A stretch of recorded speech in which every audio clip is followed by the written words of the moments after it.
Las Meninas, painted in 1656, is probably the most widely discussed painting in art history. A royal couple, a princess, ladies-in-waiting, dwarfs, and an artist, Diego Velázquez.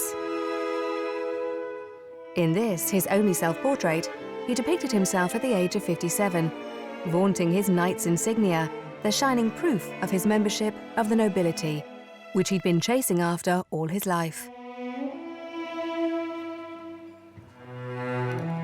This painting, in reverse angle, is the perfect illustration of the struggle for art to win its letters of nobility.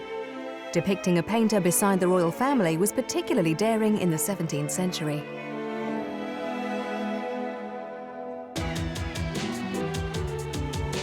From his humble birthplace in Seville to court life in Madrid and the Vatican, Diego Velázquez was an ambitious petit bourgeois who, thanks to his artistic genius, would rise to the level of the most powerful. He was an artist of whom it was said that he could paint anything, even air. It means that you breathe Velázquez, you enter into the painting. That's very rare. I try to experience art like that. What happens to me if I live in the painting? Extraordinary things happen. I become the King of Spain. I become the Pope.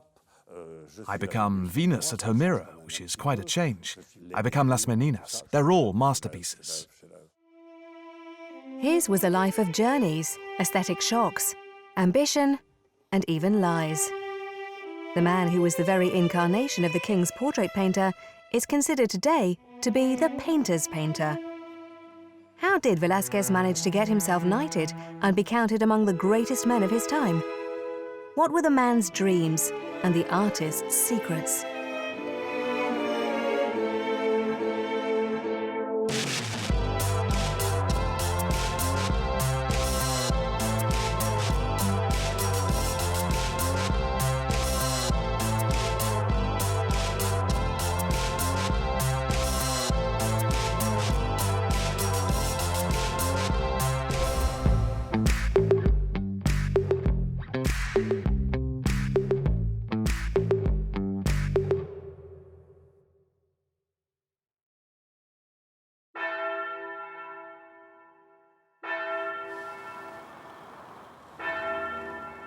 When he died on the 6th of August 1660, Diego Velázquez was accorded an aristocrat's funeral. Curiously, in his funeral papers, he wasn't celebrated as an artist, but as a Knight of the Order of St. James and Apposentador of the Royal Palace. His status as an artist wasn't mentioned anywhere, as if to hide his painter's profession. The inventory of his assets at his death is a window that gives us a glimpse into his private life. Materially and intellectually, it was a very rich life. There was a gold medal depicting the king, an emerald ring, an antique marble statue, a Velázquez painting of Venus reclining, a medal presented to him by Pope Innocent X, and hundreds of books.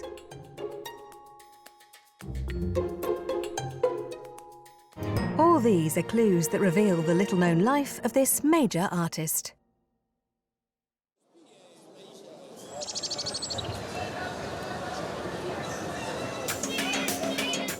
Diego Velázquez grew up beside the Guadalquivir River, the main trade route to the new American continent.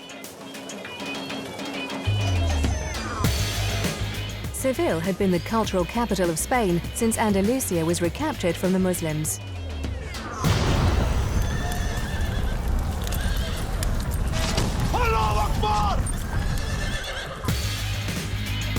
The town was a melting pot of the Catholic and Muslim styles. Minarets were recycled into basilicas. The gardens of the Alcazar evoke dreams of the 1001 Nights. Seville was one of the centers of the world in the 17th century. The port was obviously extremely important for Atlantic trade. It was a very wealthy town, and Seville attracted many noble families. It had over 100,000 inhabitants, just behind London and Paris. Velázquez was really in one of the centers of the world.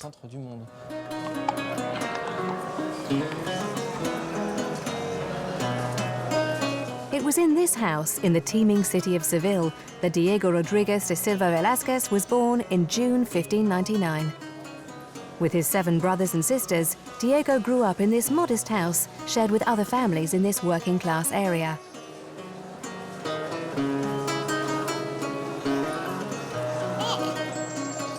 Although born in Seville, his father, João Rodriguez de Silva, was Portuguese. Diego inherited his name from his mother, who was from an old Sevillian family. The Spanish-sounding Velázquez was more acceptable than de Silva, an immigrant's name. This pursuit of rank, blood purity and nobility would drive Diego's ambition all his life.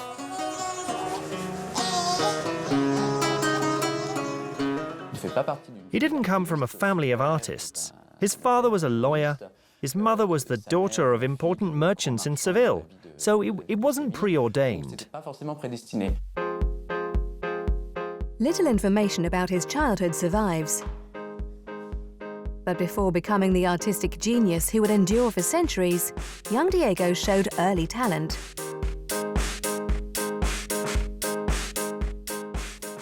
At the time, being an artist was a way of changing or improving your social status.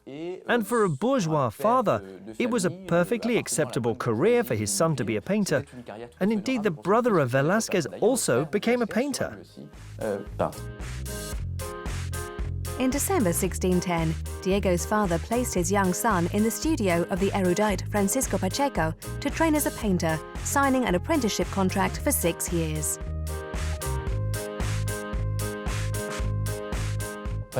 While Pacheco was a painter, he was also a theorist. In fact, he was much more of a theorist than a painter. He was rather a mediocre painter, but he was an excellent teacher. There's no doubt that he intellectually stimulated the young Velázquez during his training. The craftsman's studio had a strict hierarchy. The apprentices had to carry out lowly tasks before they were allowed to use a paintbrush. When they started, they prepared the resin for the varnish. Mixed the paint with the oil.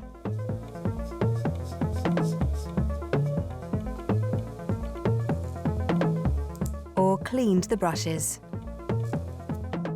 He learnt his trade. He went in at 12, came out just before he was 18. Presumably, he started with studies and sketches. Then he made copies, and then, if he was talented, the master might let him do certain parts of his own commissions.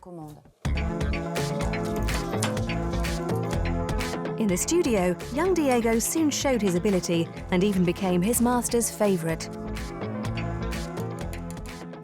Francisco Pacheco realized the great talent that his pupil had. In fact, he married him off to his daughter, becoming his father-in-law, which was quite a clever way of staying in the game, if you like.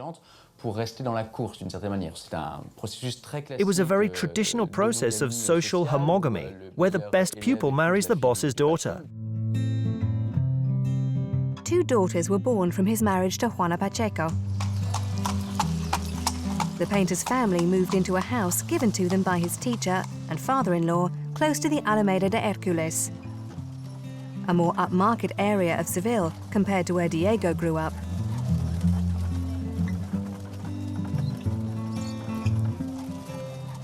He left Pacheco's studio in March 1617 when he took the examination of the Painters' Guild, which allowed him to become an independent painter, to sell his work and to carry out religious commissions.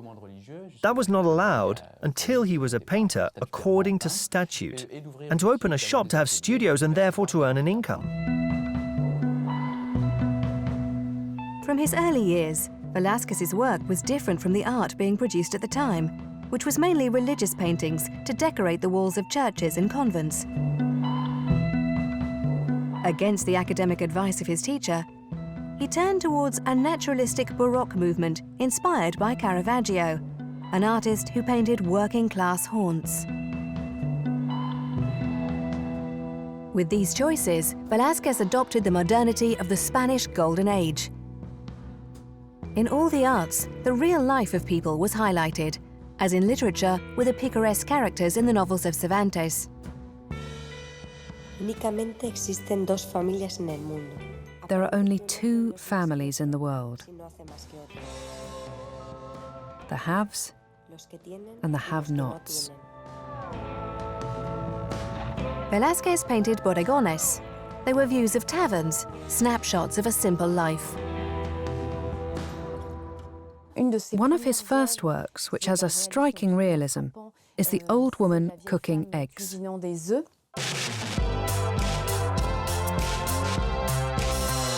This first painting is a mix of still life and an interior scene. One can see Velázquez's interest for optical effects. He accurately depicts the cooking of the eggs, the transparency of the raw egg becoming opaque. His success in catching a fleeting transformation demonstrates his talent for capturing the ephemeral. He suspends time with a real freeze frame. That's what's magical about his work. He also speaks to the person looking at his painting. You can see a melancholy in the eyes of his figures, and that's all clearly visible in this painting that he did before he was 20. He was very young. The technique and pictorial quality was there from the start. Sometimes the composition, the construction, the articulation of the shapes and figures in relation to each other may have been a bit shaky, a bit hesitant. He experimented like any painter starting out. But in his execution, in this creamy, solid manner, he immediately stood out from his contemporaries, even his most talented contemporaries.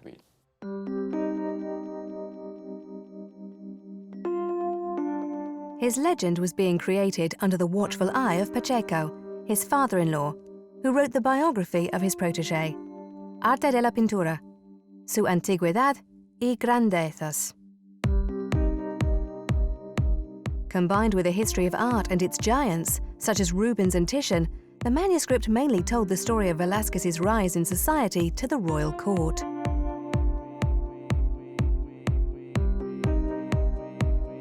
The story started with a departure. The 22-year-old artist went to Madrid to try to get himself noticed by the king. This contact could perhaps help him to reach his goal, to become a real nobleman and be one of the great men of Spain. While Seville was a commercially important town where artists could make a very comfortable living, if you wanted to have a prestigious career, you had to go to the court. If you wanted to be a painter to the king, which was the ultimate accolade, you had to be with the king and therefore go to Madrid. He was aware of his talent quite early, as he made a first trip to Madrid in 1622.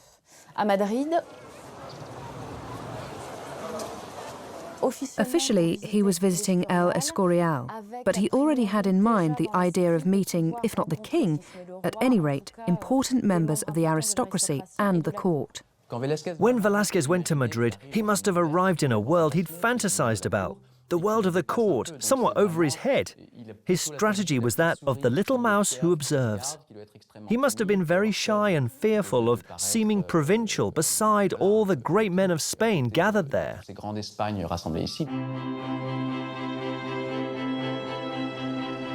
In Madrid, the young painter and provincial bourgeois found himself among the aristocracy of the great Spanish families.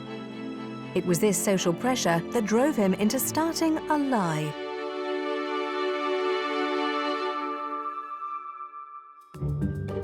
He implied that he was a nobleman through his maternal and paternal lineage. In fact, on his father's Portuguese side, the family was only from the bourgeoisie. And on his mother's Spanish side, the family was descended from very minor nobility. When he arrived in Madrid, we can imagine that some people laughed at him because he was from a very minor sort of nobility. In the 17th century, social climbing took place through joining the nobility. So this fabrication, this lie on the part of Velázquez wasn't unique. In spite of his social standing as a minor noble, the circumstances for gaining a place as an artist at the court were in his favour. In 1621, after the death of King Philip III, his son became Philip IV. He was passionate about art and hungry for new things, and therefore open to Velázquez's innovative style. Diego also enjoyed strong political support from a fellow civilian, Count Olivares, the new king's prime minister. History's final helping hand was the death of one of the court artists, leaving a vacancy in this much sought-after post. There was generally a lot of competition for these posts, because the situation of artists in the 17th century was similar to today. Their living was sometimes precarious, and being close to the king assured them of regular commissions. Velázquez was supported by the civilian community of his father-in-law's friends. They helped him by showing a portrait painted by Velázquez to the court in Madrid. The painting which really opened the doors of the court for him was the portrait he did of Juan de Fonseca, Philip IV's chaplain and a friend of his father-in-law Pacheco, who used to stay with him when he went to Madrid. It's said that the painting was hardly dry when it was taken to the court and received great praise from everyone, and that gave him access to the king.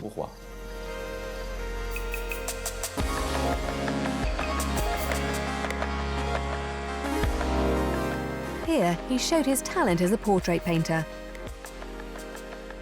Philip IV fell in love with the talent of this artist, who didn't improve his models, but gave them eternal life through his work. Once he reached the palace, Diego had to rise to the final challenge and paint the new king. If he was successful, a new life beside the young monarch would be his. Philip IV was known as the Planet King. It implied that his kingdom was so large, his possessions extended over the whole world, that he could only be compared to a planet. So the Iberian monarchy was the greatest monarchy at that time, because it extended over the 4 continents. The artist wanted to serve a global empire, that of the most powerful king in the world.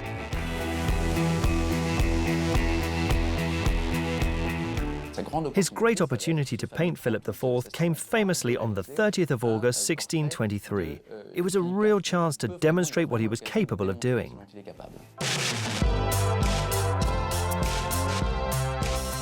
The interesting thing about the first portrait of Philip IV is that Velázquez left his competitors no room with regard to his mastery of pictorial technique.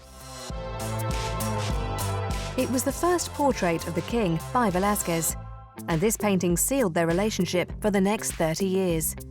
Considered by some historians as simply a draft, the oil-on-canvas painting showed what a brilliant portrait painter Diego was becoming.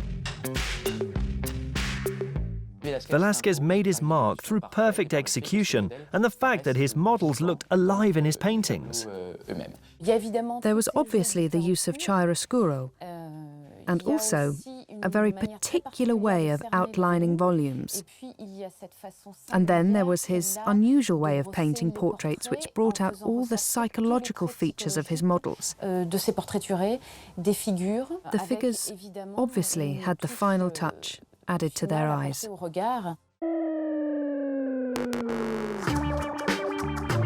It was the start of a collaboration between the young artist and the young king.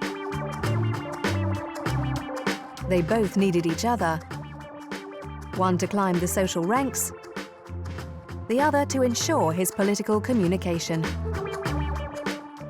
The king wanted to make a clean break from the previous reign, which was dominated by excess and the corruption of the Duke of Lerma, and start what we would call today an austerity policy. The first element of this austerity policy was a law in early 1623 which decreed that black was the only color for clothing. Diego became the only artist who painted the king, a most highly prized post at the time. With his family, he moved closer to the Alcazar in Madrid, a palace now destroyed.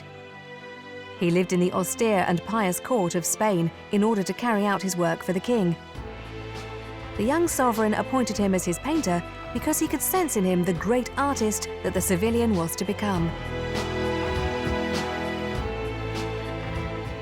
The relationship between the two was quite unusual because there were only 6 years between them. That's a lot when you're 18 and 24, but they spent 30 years together. But you have to remember that the sovereign, whether in France or in Spain, was someone who was separate from society. Distance was required. The king was no one's friend. The king as the king couldn't be the friend of a painter. In spite of this royal distance, the two young men were close. The king visited the artist's studio every day to relax. However, the budding relationship between Philip IV and Velázquez was jeopardized by the visit to the court of one of the greatest artists of all time, Peter Paul Rubens. One of the Flemish artist's paintings received the praises of the court rather than a painting by the young Spaniard. Velázquez couldn't compete with Rubens. Velázquez was still a young painter who was starting to rise up the ranks and gain recognition, so he would have been pleased to meet a living legend like Rubens. But there was a downside because Rubens painted an equestrian portrait of Philip IV at the king's request, and this portrait was hung in the place of an equestrian portrait of Philip IV by Velázquez, which is now lost.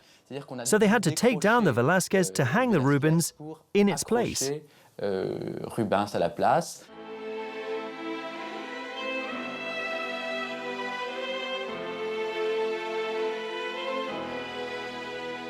One can imagine that, although he was young, Velázquez must already have been aware of his talent and his potential, and he can't have been very pleased. But the young Spaniard recognized his chance to learn from a famous artist and copied the painting by Rubens. With its cherubs and demigods guiding the king, this work by Rubens is in an allegorical style, very different from the naturalism favored by Velázquez. Velázquez soon realized that the kind of Rubens he wanted to become wasn't Rubens the artist, but the brilliant European mind that every court wanted. Rubens acted as a mentor for the young Spaniard. He even advised him to do what he did to become a great artist, to travel to Italy. It was Rubens who told Velázquez that he absolutely had to make the journey to Italy. Rubens convinced him to go to Italy. On the 22nd of July, 1629, the king agreed to allow his 30-year-old painter to leave in order to become a great artist through contact with the works of the Italian Renaissance masters. It took several weeks to travel the 1,400 kilometers from Madrid to Rome, an epic journey in the 17th century. The journey, at least when traveling from Spain, was almost always by sea. Some artists and travelers made their will before leaving.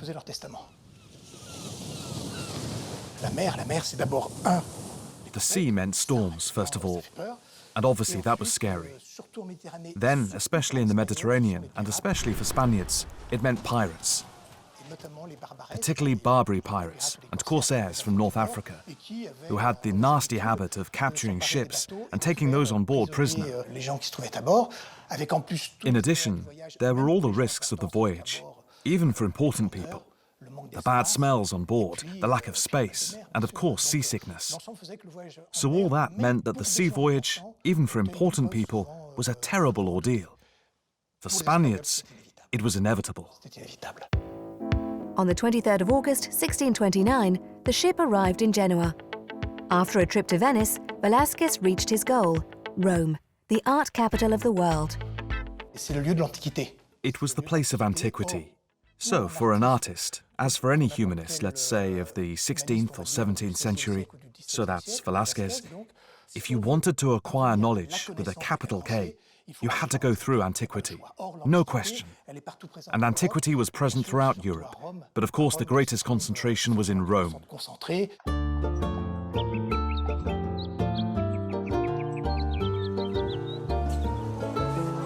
During a stay in the Italian capital, a visit to the Vatican is obligatory for a Catholic.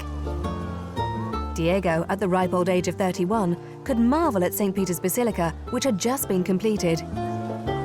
He even managed to stay in the Holy See. In Rome, there was the Pope's nephew, Cardinal Francesco Barberini, who opened the doors of the Vatican to Velázquez. The Vatican rooms were, of course, by Raphael. He opened the Sistine Chapel by Michelangelo. And then Grand Duke Ferdinando of Tuscany opened the doors of the Villa Medici to him, which gave him the chance to paint his two famous small paintings, his two landscapes of the Villa Medici. Perhaps to escape from the Vatican and its ceremonial protocol, which resembled the Spanish court, he moved into the Villa Medici. Away from the crowded streets of Rome, perched on the Pincian Hill, the palace gave him the peace that would allow him to fulfill the main aim of his journey, to perfect his pictorial technique.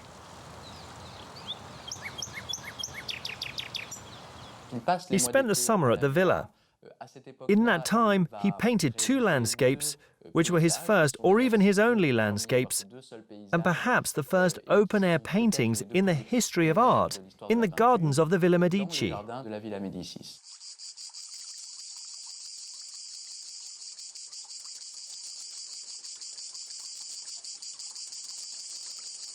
The great freedom, speed of execution, and the freshness radiating from these landscapes have made critics think that they weren't painted in a studio as was customary, but directly by putting up his easel in two places in the gardens of the Villa Medici, one by the Celiana, the other by Ariadne or Cleopatra's pavilion.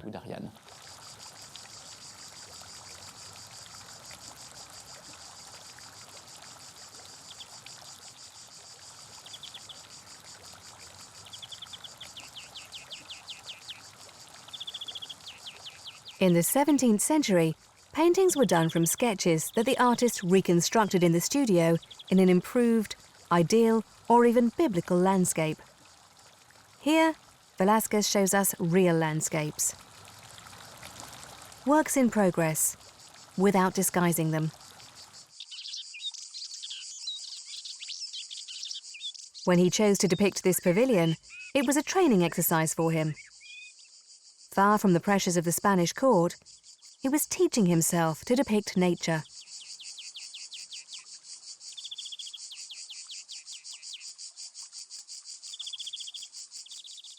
In order to understand Velázquez's interest for landscape in Rome and on his return, you must remember that the praise for Rubens' painting, which replaced his own equestrian portrait of Philip IV, was for its landscape. Velázquez had never been interested in landscape before. You can see from his work in Seville that landscape was background. He didn't have a problem with it, but he wasn't interested in it. Once Rubens had beaten him on landscape, if I can put it like that, he decided that landscape was an issue and wanted to bring fresh air into his painting. During his stay in Rome, Velázquez spent his days painting and copying the works of the Italian masters.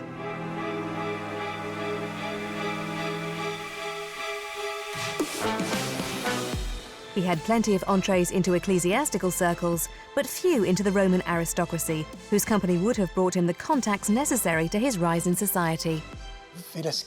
We know Velázquez had a great desire to move up in society. He was obliged to be nice to people, to gain the approval of the papal authorities. So he had to be present. He had to show himself. At the same time, with regard to the social hierarchy, he was only Velázquez. And Velázquez wasn't a nobleman, so some doors were automatically closed to him. He wasn't allowed to attend certain receptions.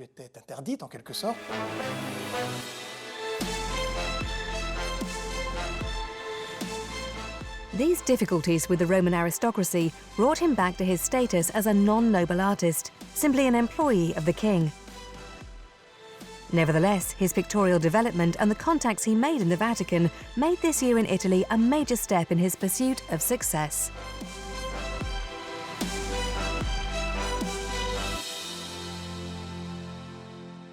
The Italian trip allowed him to capitalize on his experiences on his return. You write it on your CV in large letters, because it's a strong and powerful experience that you want to make the most of among your protectors, your patrons, and of course, the king. At the age of 32, the not-so-young courtier went back to Madrid to live with his wife and his daughter Francisca, aged 12. She was his only child after the death of her younger sister. But under the pressure of royal etiquette, he quickly had to return to the tasks required by the austere Spanish court. It was a sort of gilded cage. Velázquez travelled to Italy, and the king was waiting for his return. He refused to let other artists paint his portrait. The king was waiting for Velázquez. The one-to-one meetings between Diego Velázquez and Philip IV started again.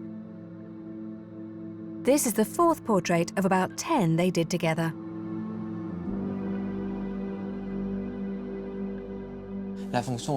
His official function was to paint portraits of the royal family.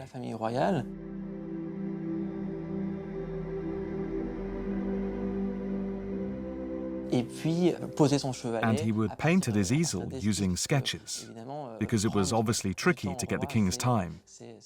When he sat for 20 minutes, that was good. You could draw an outline. People say that for some paintings, Velázquez managed to get the king to sit for nearly 3 hours, which shows the influence, or at any rate the understanding there was between the two men. They shared their lives, and we know Philip IV's high regard for Velázquez paintings. He carried out his work beside the sovereign by painting portraits of the king and also powerful men in the court, such as Cardinal Borja, Spain's ambassador to the Holy See.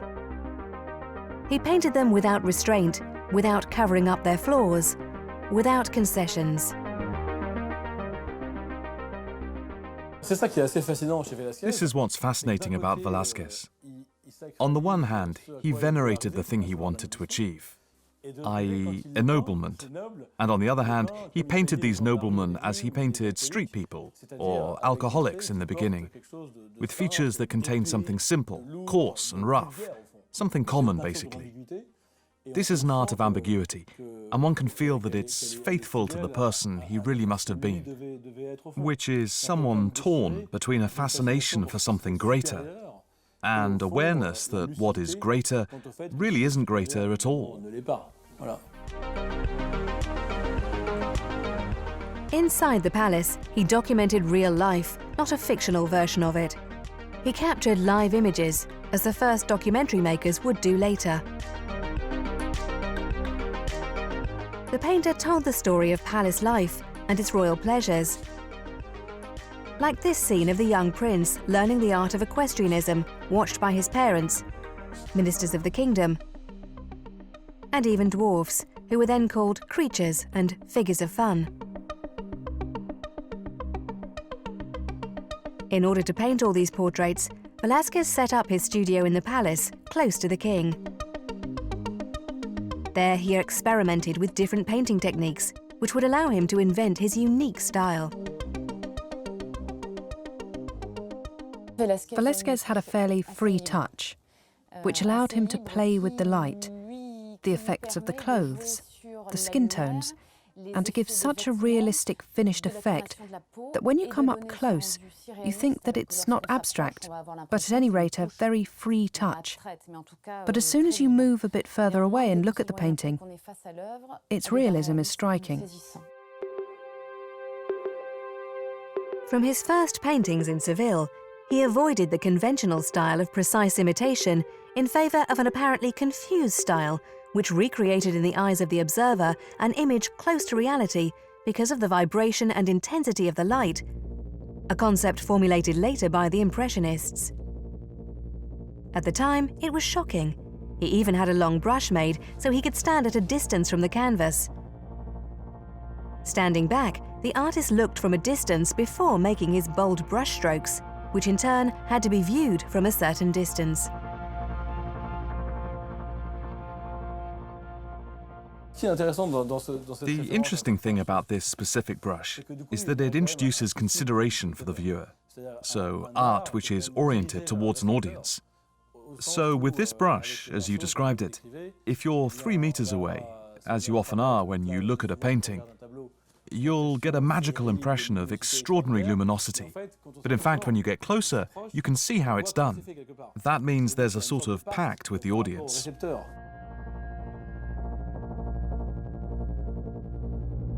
The idea that when you look at it, you're invited to question your position as a viewer and your position as an aesthete is extraordinarily modern. It's incredible to have done that at that time. After 26 years at the court in Madrid, Velázquez was unquestionably the greatest painter in Spain. But he yearned to be famous throughout the world.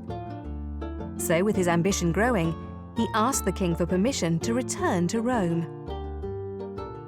And to justify this second trip, he reminded the king that he was also responsible for decorating the royal palaces. Only Rome could supply him with the world's finest works of art. During his stay, Velázquez would buy 500 cases of the best Italian art. But above all, he would enjoy 2 years of the greatest freedom of his life. In Rome, in his dream of rising up in society, he was to use one of the most important men in the Western world as a stepping stone to glory. The aim of this journey was to paint the Pope. He had to meet him, but it would take quite a while. While he waited, he painted the portrait of Juan de Pareja. Neither a nobleman, nor a churchman, nor an intellectual of the Golden Age. This man, elegantly dressed in a cape with a collar of Flanders lace, was none other than Velázquez's slave.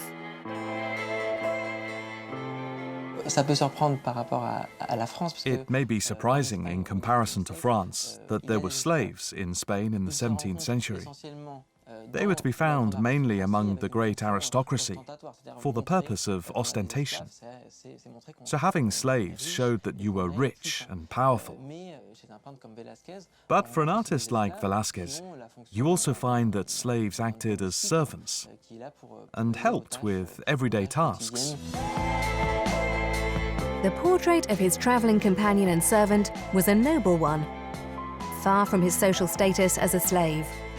It was the complete opposite of the usual portraits which were commissioned by the king or wealthy public figures. Here, he showed everyone that he was the ultimate portrait painter. With his skilled brushstrokes, anyone could become noble. This painting was not only an exercise while he waited to see the Pope, it would be proudly presented before the elite of Rome. He showed it at the Pantheon in a large art exhibition, an exhibition of contemporary art in Rome in 1650. Everyone in Rome rushed to this exhibition because it was the place to meet and to talk. It was the ultimate society exhibition. So showing one's work in the portico of the Pantheon was a way to gain social approval. This opportunity to exhibit the painting gave him recognition as an international artist. The painting was highly praised by most of his colleagues, his contemporaries, and the critics. From then on, the Italian aristocracy adored him. Delighted, Diego chose this time to free his slave, who in his turn became an artist. The man from Seville was now going to be able to make a huge step in society and approach the most important man in the Western world, the 236th Pope, the humanist Innocent X.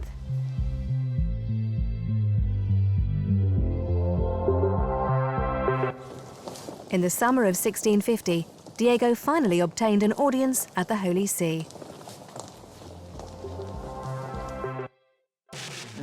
Pope Innocent X, born Giovanni Pamphili, wasn't unknown to Velázquez. He'd already met him when he was a nuncio in Madrid. Now, were they friends or not? It's hard to know. We mustn't forget that a painter, even a king's painter, was still a painter, and a king's painter. So, of course, there wouldn't have been a great level of friendship with the nuncio. Velázquez approached the Pope. He met him. He painted his portrait, which implies some degree of intimacy, since he was practically alone with the Pope for a certain time.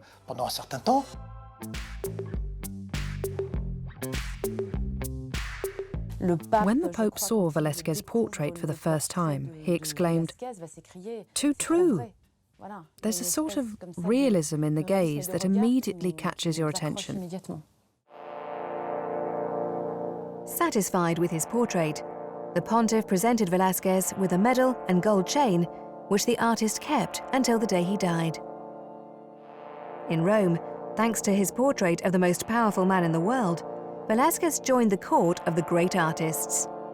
After painting a model as important as the Pope, only a goddess could be the next figure in the Spaniard's work.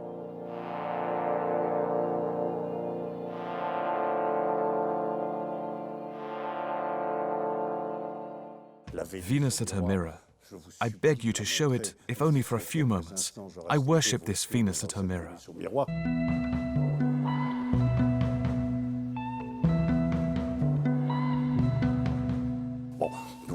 You can see at once. Everyone rushed to appraise the beauty of this nude.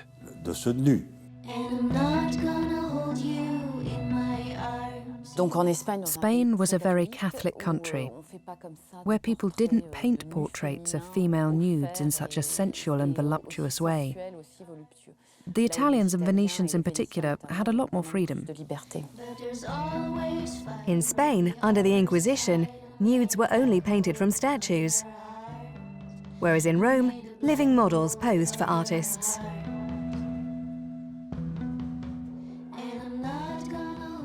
We have little biographical information about Velázquez, but Venus at her mirror is a painting that tells us about him in his personal vision.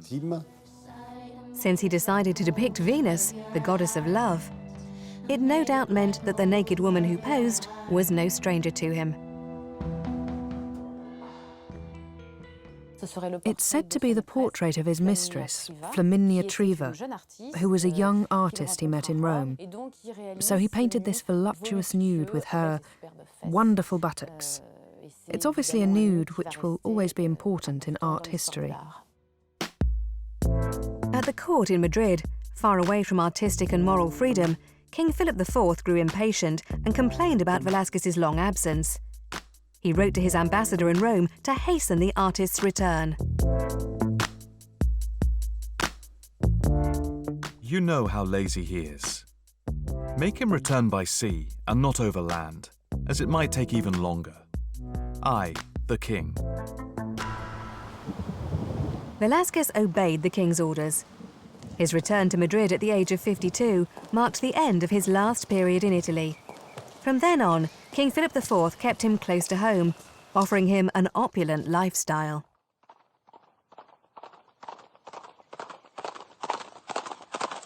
The King of Spain paid. Powerful men have to pay. And pay for the opportunity of having a genius to look after almost everything about the place. But beyond money, it was the royal duties that the king offered him that pleased the civilian most. He was appointed apocentador of the palace, meaning marshal, steward, caretaker, decorator, head of protocol. The title covered all those aspects. It was an important role. He allocated lodgings to the great men of Spain, for example. For many writers and historians, Velázquez partly gave up his art and didn't produce enough because he preferred the life of a courtier. After all, what is a painter apart from a dauber? It was much more honorable to organize the king's daily life than to paint him. Philip IV ordered Velázquez to contribute to the creation of the Pantheon in San Lorenzo del Escorial.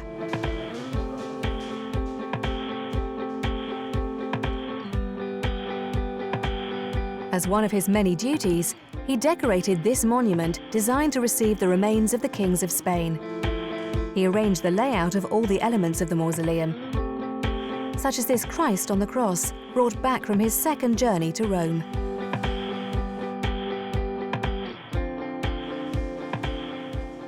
In the 1650s, Velázquez was just over 50 and the king was 45. So this was the mature phase of life for the two men.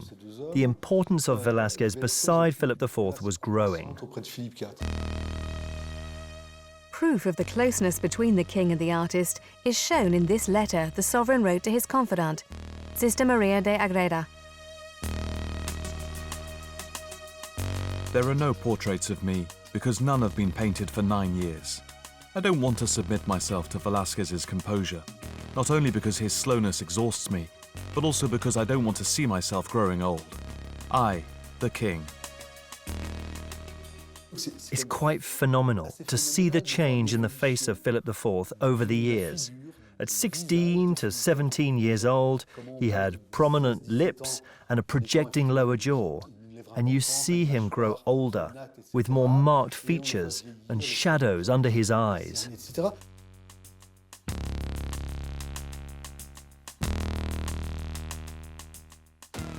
At the same time, Philip IV's life was pretty terrible as he lost his wife, he lost his children one after another, the monarchy suffered defeat after defeat. You get the impression that Velázquez painted these defeats in Philip IV's face. Velázquez painted Philip IV, and we can see him age under his brushstrokes. There's a sort of temporality which is very visible in the paintings, and this temporality raises the question of which will last longer. Is it the beauty of a painting, or is it the quality of the politics? Well, the answer is the beauty of the painting. Art is stronger than politics.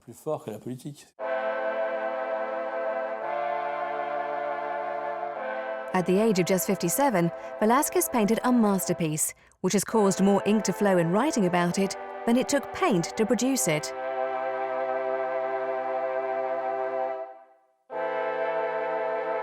Las Meninas.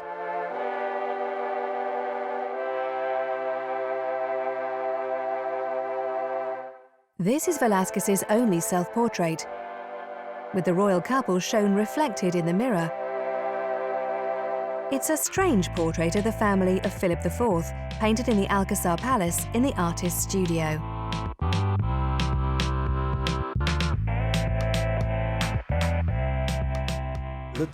The fabulous painting is obviously Las Meninas.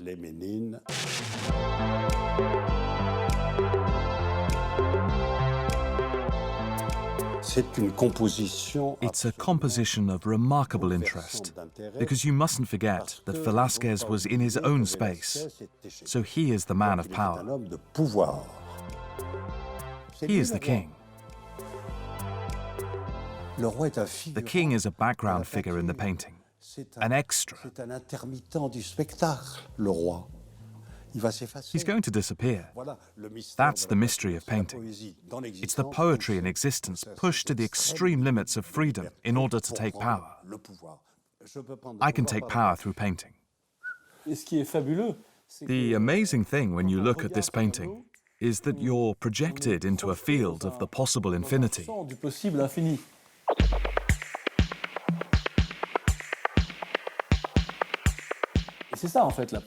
That's what art is, in fact. In enclosing a space within a frame, you're making the world more open than it was before. Food for thought for Sigmund Freud and Michel Foucault, and inspiration for art for Picasso and Dali. This 3-meter-high painting is in fact thought to be a happy accident. The painting we see today isn't the first painting that was planned, no doubt, almost probably at the request of the king. We need to set it in its context. It was around 1656, at a time when Philip IV had no male heir. In the manner of the time, Philip IV decided to commission a dynastic portrait, a dynastic allegory, but an allegory in the style of Velázquez, with elements that only belong to the real world, declaring Margaret his successor. So in the center is the Infanta Margaret being designated as successor. That's the only possible explanation for the presence in the reflection in the mirror of the king and queen, witnessing the young Infanta's consecration as heir to the throne. And above all, this proposition was prompted by an X-ray that was taken of the painting, in which we see, in place of Velázquez, a page bowing and handing a baton of command to the young Infanta. But then things changed. The queen became pregnant and gave birth to a boy, Philip Prospero, in late 1657. So Margaret was no longer the heir presumptive. There was a male heir who had priority, and therefore the Las Meninas painting posed a problem. You couldn't have this sort of dynastic painting depicting Margaret as the heir to the Spanish throne. So was it the king's idea or Velázquez's idea? We'll never know. But the painting was changed. Velázquez put in his own portrait with a large canvas. It was a practical way of hiding a large part of the painting, and it created this totally enigmatic work. Actually, the only thing that everyone agrees on is that this painting is an enigma. It's a painting which, perhaps more than the others, is a mystery. Actually, the number of interpretations there are about this painting is fascinating. In Europe today, you can't talk about art without commenting on Las Meninas. It's a rite of passage. Just for that reason, it's really interesting. In Velázquez, you have a man who has power in his paintbrush, the power of art, to give food for thought over the last 4 centuries. Velázquez didn't expect to gain a place in history with his painting. To mark his time on Earth, his aim was to win noble status. And a significant sign of that nobility was to wear the uniform of the military Order of Santiago, an elite guild descended from the knights who fought the Muslims during the Reconquest.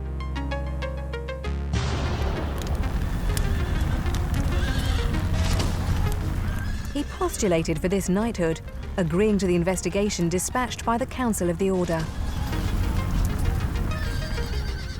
To obtain the uniform of Santiago, i.e. to become a Knight of the Order of St. James, you had to have 4 grandparents who came from noble families. In Spain, nobles were hidalgo, hijo de algo, son of something or someone. Investigators went as far as Seville and even to Portugal to verify the truth of his lineage. Velázquez didn't come from a family where his 4 grandparents were of noble birth. Professor Luis Méndez has shown that Velázquez's maternal grandfather was a shoemaker. So he lived by manual labor. However, you can think of the question even more simply. In the whole investigation to obtain this knighthood, no one ever said that Velázquez made a living from painting.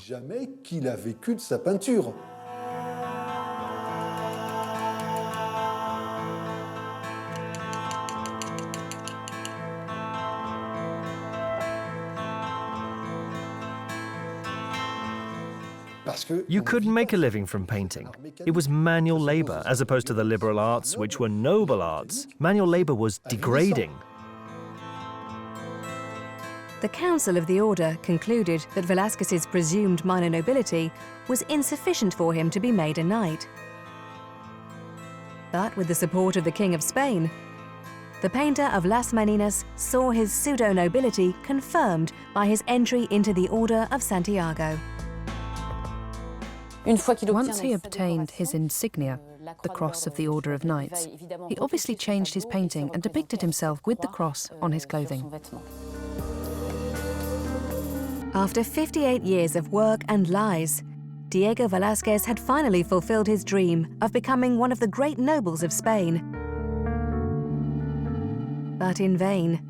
He would only enjoy it for 2 short years.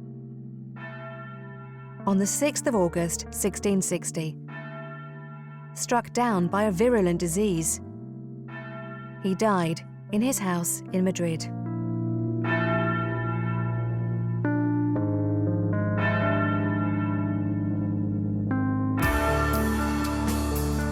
Capable of showing the humanity in every stratum of society, the apprentice of a studio in Seville had become an everlasting icon of painting.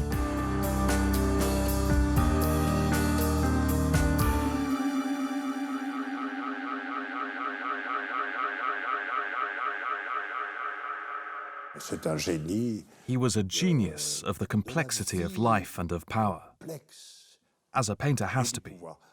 A painter has to set down his vision of power. Well, that's Velázquez. Be realistic. Ask for the impossible.